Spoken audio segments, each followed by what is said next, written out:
Want to fix the 403 forbidden error in Hostinger? In this video, I'll show you exactly how to do it in just a few simple steps. Don't forget to like this video, subscribe to my channel, and share it with others. Open your browser and go to hostinger.com. Once logged in, go to the Websites and then Websites List button in your account. In the next page, click on Dashboard attached to the site you want to work on. Scroll down to the Website section and select Error Pages. Look for the 403 Forbidden section and click on Reset to restore default settings.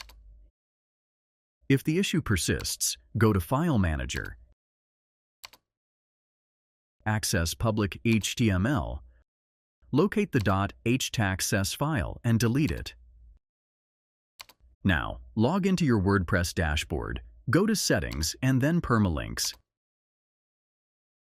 And click Save Changes without making any modifications.